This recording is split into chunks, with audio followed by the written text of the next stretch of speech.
Hi, welcome to another episode of Hot Takes. And as you could probably tell from the thumbnail, we're going to talk about illegal immigrants in Portsmouth, as it happens.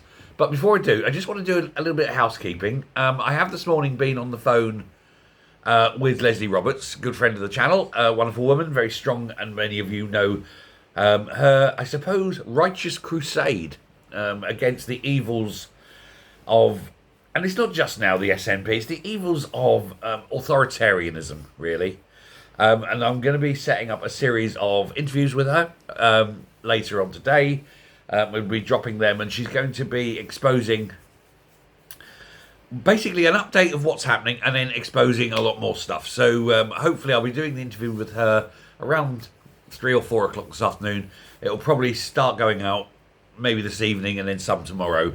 And we'll drop them out, because rather than doing a full sort of an hour-long interview or whatever, I'm just going to do it in a series of snippets and questions and a bit of back and forth with her. So keep an eye out for those. The other thing is, I'd like to say, well done, Stephen Lyle. Stephen Lyle is a regular viewer of the show. He comes from Greenock, and this morning on the bank of the Clyde in Greenock, he saved a seagull.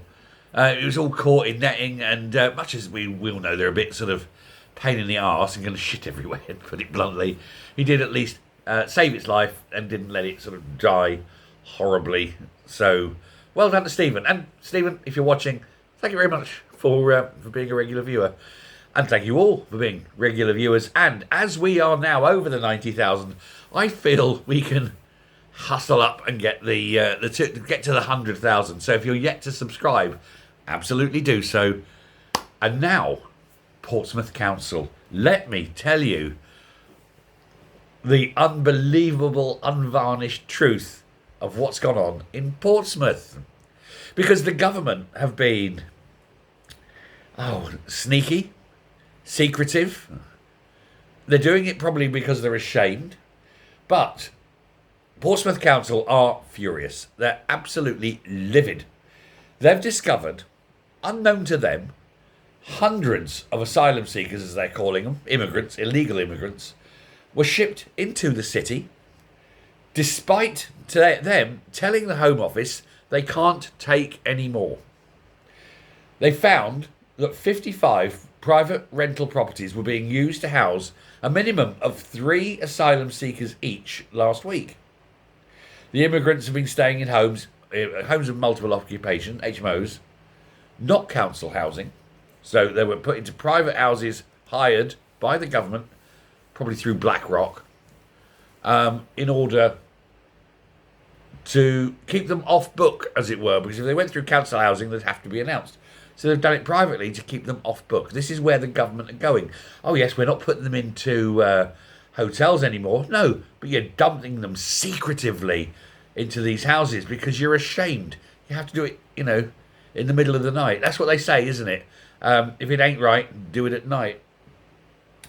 Now, this is just 2 years after a guy called James Hill, Portsmouth Director of Housing, he told the Home Office that the system's capacity was such that they could not support any additional immigrants. But there was a public meeting in July, and Amanda Martin, the Labour MP for Portsmouth, who hosted it, showed the number of private rentals being used to house migrants had increased from 10 to 58. Private, so that it doesn't have to go through the council. The council confirmed with the Home Office last week that the number is now at 55, according to sources. And the data was uncovered by Mrs. Martin after Clear Springs Ready Homes wrote to a parliamentary committee this year amid an inquiry into accommodation for illegal immigrants. Portsmouth City Council said it was never notified about the use of properties to house migrants. So they were never told. So these HMOs are now filled with illegal immigrants that the council were not informed of, that locals were not informed of, that the government put in sneakily, expecting the council now to fund them, even though the city said they couldn't take any more.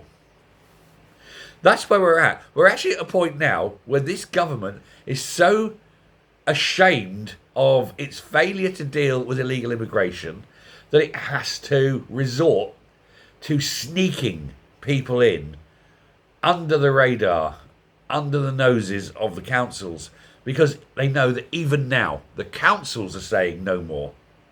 The councils are saying we can't take them. And this is not just going to be Portsmouth. I can guarantee this will be every local authority across the country.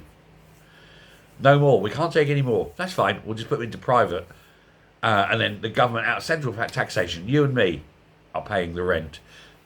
Landlords are getting rich and fat on the backs of the public purse because the government cannot deal with a problem. It's absolutely ridiculous. Now, what to do? We need to stop public money being used to pay for illegal immigrants. It's as simple as that. No money, no more money.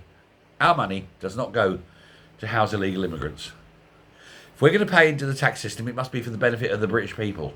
The NHS, the roads, defence, whatever you like. But not a single brass farthing should be spent on illegal immigrants. End of story. Let me know your views.